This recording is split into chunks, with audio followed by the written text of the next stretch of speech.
தினம்தோறும் விளக்கேற்ற நல்ல எண்ணெய் இதயம் நல்லெண்ணெய்.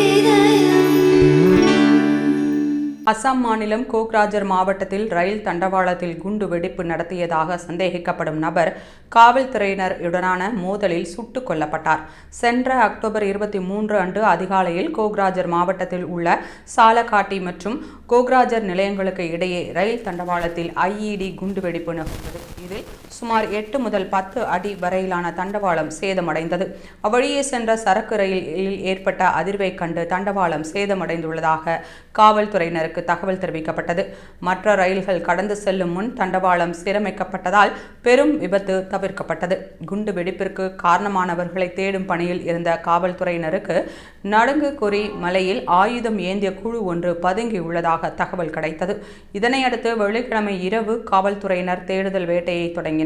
சனிக்கிழமை அதிகாலை 6 மணி அளவில் பதுங்கியிருந்த கும்பல் காவல்துறையினரை நோக்கி சுட தொடங்கினர். காவல்துறையினரும் பதில் தாக்குதல் நடத்தினர். நீண்ட நேரம் மோதலுக்கு பிறகு அப்பகுதியில் காவல்துறையினர் சோதனை மேற்கொண்ட போது காயமடைந்த நிலையில் ஒரு நபர் கண்டெடுக்கப்பட்டார். அவர் மருத்துவமனைக்கு கொண்டு செல்லப்பட்ட நிலையில் அவர் ஏற்கனவே இறந்துவிட்டதாக மருத்துவர்கள் தெரிவித்தனர். இறந்தவர் அபில் முர்மு என்ற மாற்று பெயரை கொண்ட ரோஹித் முர்மு என அடையாளம் காணப்பட்டுள்ளார். இவர் NSLA என்ற தீவிரவாத குழுவின் முன்னாள் உறுப்பினர் என்றும் மாவோயிஸ்ட் குழுக்களுடன் தொடர்பு கொண்டவர் என்றும் கோக்ராஜர் காவல் கண்காணிப்பாளர் புஷ்பராஜ் சிங் தெரிவித்துள்ளார்.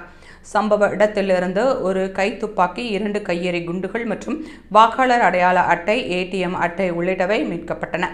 காவல் கண்காணிப்பாளர் புஷ்பராஜ் சிங் செய்தியாளர்களிடம் பேசுகையில், குண்டு வெடிப்பின் செயல்முறை கடந்த ஆண்டு ஜார்க்கண்டில் நடந்ததைப் போலவே இருப்பதால் இந்த குண்டுவெடிப்பிற்கு ரோஹித் முர்மு மற்றும் அவரது குழுவே காரணம் என்று நாங்கள் சந்தேகிக்கின்றோம் என்றும், அவர் பல ஆண்டுகளாக ஜார்க்கண்ட் மற்றும் அசாம் ஆகிய 2 மாநிலங்களிலும் வன்முறை செயல்களில் ஈடுபட்டு வந்துள்ளார் என்றும் அவர் தெரிவித்தார். மேலும் என்கவுண்டர் நடந்த இடத்தில் சுமார் 10 பேர் இருந்திருக்கலாம் என்றும் மீதமுள்ளவர்களை தேடும் பணி தொடர்ந்து நடைபெற்று வருவதாகவும் காவல்துறை தெரிவித்துள்ளது.